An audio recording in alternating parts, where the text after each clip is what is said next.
strong acid. The mineral acid such as a sulphuricum, nitricum, HCl, हाइड्रोक्लोरिकम, ये जो होते हैं स्ट्रॉन्ग एसिड होते हैं। स्ट्रॉन्ग एसिड मतलब प्रबल अम्ल। प्रबल अम्ल जो हैं वो हमारे sulphuricum H2SO4, nitricum HNO3, HCl, hydrochloric अम्ल, ये हमारे जो होते हैं ये प्रबल अम्ल होते हैं, जिसको हम स्ट्रॉन्ग एसिड के नाम से जानते हैं। The strong acid react rapidly, the strong acid react rapidly with metals, metal carbonate and metal hydrogen carbonate। यानी जो स्ट्रॉन्ग एसिड प्रबल अम्ल होते हैं वो धातुओं से रिएक्ट यानी क्रिया करते हैं और धातु के कार्बोनेटों से अभिक्रिया करते हैं और धातु के हाइड्रोजन कार्बोनेटों से भी अभिक्रिया करते हैं। तो those acids which are completely ionized in water to produce large concentration of hydrogen ion are called strong acid. For example, HCl gives that hydrogen positive charge and chlorine negative charge। जो हमारे अम्ल होते हैं वो जब पानी में घोले जाते हैं, जो एसिड होता है वो जब पानी में घुलता है यानी वाटर से रिएक्ट करता है तो वह अपने ही आयनों में टूट जाता है, यानी एक पॉजिटिव चार्ज और एक नेगेटिव चार्ज में विभक्त हो जाते हैं या टूट जाते हैं।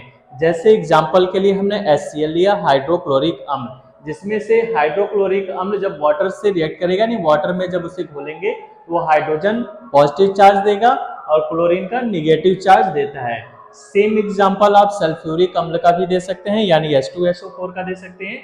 ये H2SO4 जो होता है हाइड्रोजन के पॉजिटिव चार्ज में और सल्फेट के निगेटिव चार्ज में जो होता है वो टूट जाता है। इसी तरह से वीक एसिड यानी जो हमारे दुर्बल अम्ल होते हैं, the weak acid react slowly with metals, metal carbonates, metal hydrogen carbonate.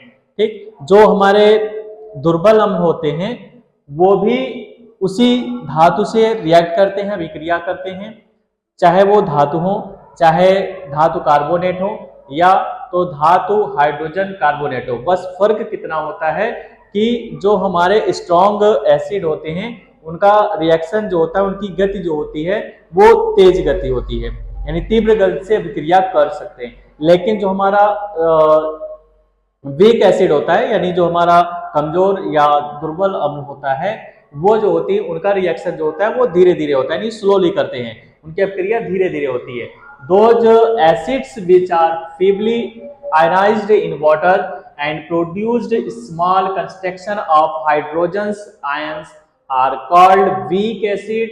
For example, acetic acid CH3COOH, CH3COO negative charge plus hydrogen ion जो होगा वो पॉजिटिव चार्ज देता है।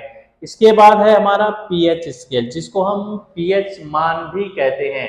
इन 1909 यानी 1909 ईस्वी में डेनिश केमिस्ट जो थे यानी रसायनज्ञ जो थे SPL Sorensen used a new symbol pH to represent the concentration of hydrogen ion in this symbol pH. P is the kept small, whereas H is a capital letter. P is the taken from Danish word potence, which means power, and letter S is a of hydrogen ion।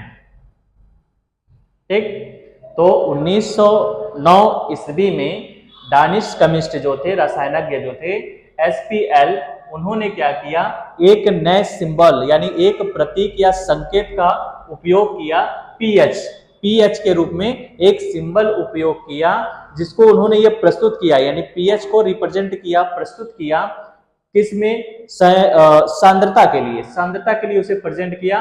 तो hydrogen ion जो होता है वो symbol pH में use किया गया, प्रयोग किया गया, जहां पर स्मॉल पी यानी पी को जो स्मॉल लेटर में लिखा गया है और एच जो है वो कैपिटल लेटर में है यानी बड़े अक्षर में लिखा गया है, जहां पर ये जो है डानिश वर्ड से यानी जैसे लैटिन भाषा होता है ठीक, ग्रीक अक्षर होता है। इसी तरह से डेनिश वर्ड में इस पीएच वैल्यू को रखा गया है, जिसका मतलब होता है पोटेंस, और इस पोटेंस मीन्स होता है पावर यानी शक्ति, एंड लेटर यह चीज हाइड्रोजन, और एच का मतलब हाइड्रोजन है यानी पावर ऑफ हाइड्रोजन भी इसको हम बोल सकते हैं। pH of an aqueous solution is that negative power reached on 10, which represented the concentration of hydrogen ion in the solution। pH value निकालने के लिए हम लॉग का भी यूज कर सकते हैं कि लॉग की जो वैल्यू होती है वो हमारी ऋणात्मक वैल्यू होती है, लेकिन हम सिंपल तरीके से हाइड्रोजन आयन की जो सांद्रता होती है उसे हम 10 की पावर माइनस pH वैल्यू के इक्वल में लिख सकते हैं, यानी हाइड्रोजन आयन की सांद्रता इक्वल टू 10 की पावर माइनस pH वैल्यू। अब यहाँ पर pH स्केल से हम क्या नापते हैं कि ये एसिड है कि बेस है, क्या नाप सकते हैं। तो यहाँ पर देखना है कि if the value of pH, यदि pH का मान of an aqueous solution is less than 7, यदि pH का मान, अगर आप कैलकुलेशन करते हैं सांद्रताओं का, हाइड्रोजन आयन या हाइड्रोक्सिल आयन की सांद्रता का जब हम कैलकुलेशन करते हैं pH वैल्यू के अकॉर्डिंग, तो वहां पर हम क्या देखते हैं कि अगर pH का मान जो है वो 7 से कम आता है तो हम समझ जाएंगे कि जो हमारा सॉल्यूशन है, जो विलयन है, वो हमारा अम्लीय होगा, ठीक। Then solution will be acidic. If the value of pH is greater than 7, then solution will be basic. यदि हमारा pH मान 7 से अधिक है तो हम उस विलयन को कह सकते हैं कि यह विलयन क्षारीय है। If the value of pH is 7, then solution will be neutral, ठीक। अगर कह रहा है कि pH मान, यानी pH मान अगर आपका 7 ही आ जाए, 7 से न कम हो न 7 से ज्यादा हो, अगर 7 ही करेक्ट आता है तो हम ये कह सकते हैं कि वह विलयन जो है उदासीन होता है। pH and pOH of A solution, यानी P हाइड्रोजन आयन और हाइड्रोक्सिल आयन का विलयन कैसे प्राप्त कर सकते हैं। हमें पता है कि हाइड्रोजन आयन और हाइड्रोक्सिल आयन यानी H पॉजिटिव चार्ज और OH निगेटिव चार्ज दोनों आपस में जब रिएक्ट करते हैं तो वाटर बनता है, यानी H2O जल बनता है। यहाँ पर हम मान लेते हैं कि हमारा ये हाइड्रोजन आयन और ये हाइड्रोक्सिल आयन, और उदासीन विलयन, जो हमारा उदासीन विलयन होता है जलीय, जिसका हम विलयन सांद्रता कह सकते हैं, जल की स्थिरांक या सांद्रता जो है वो हम 10 की घात -14 लिख सकते हैं, यानी 1 × 10 की पावर -14 मोल प्रति लीटर होता है। तो हम दोनों साइड का जब लॉग ले लेते हैं, इसमें हमने यूज किया log m × n का फार्मूला, log m × n होता है log m + log n हो जाएगा, ठीक। उसके बाद यहाँ पर हमने यूज किया log m की पावर n का फार्मूला, जो कि n log m होता है। तो यहाँ पर log हाइड्रोजन आयन और log हाइड्रोक्सिल आयन हो गया। ये माइनस जो है हमने इस माइनस को इधर कन्वर्ट कर दिया, या समझिए कि दोनों साइड में हमने माइनस का मल्टीपल कर दिया, यानी ऋण चिन्ह का गुणा कर दिया। तो जैसे ही गुणा किएंगे log हाइड्रोजन आयन माइनस का हो जाएगा, log हाइड्रोक्सिल आयन भी माइनस का हो गया, और यहाँ से log 10 m की पावर, जब n का फार्मूला यूज हुआ तो n log 10 हो गया। तो ये log 10 की वैल्यू जो होती है वो 1 होती है। लघु गुणक की सारणी के अकॉर्डिंग हमारा log 10 की वैल्यू 1, log 100 की वैल्यू 2, log 1000 की वैल्यू जो होती है वो 3 होती है। तो log hydrogen ion equal to ये हो गया आपका 14 हो गया। अब क्या हुआ कि यहाँ पर पावर ऑफ हाइड्रोजन यानी P और ये power of hydroxyl ion POH, दोनों की वैल्यू क्या हो गई, 14 आ गई, जहां पर हम ये कह सकते हैं कि log 10 की वैल्यू 1 हो गई।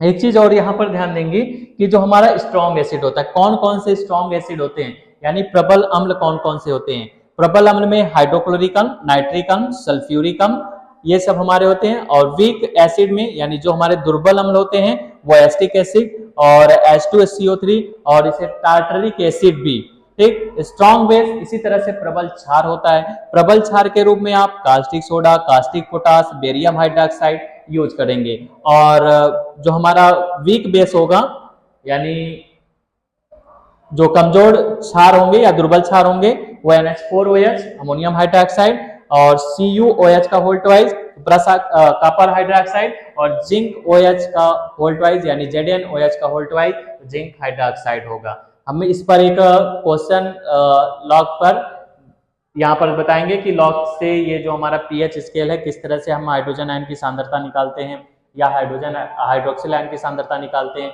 इसी के अकॉर्डिंग हम pH स्केल की वैल्यू भी निकाल सकते हैं। अगर हाइड्रोजन आयन की सांद्रता दिया है तो आप आसानी से इस फार्मूले से हम डायरेक्ट pH की वैल्यू निकाल सकते हैं। लेकिन अगर हमारा जो है हाइड्रोक्सिल आयन की सांद्रता दिया है तो पहले मुझे हाइड्रोजन आयन की सांद्रता निकालनी पड़ेगी, उसके बाद हमें पीएच की वैल्यू मिल जाएगी।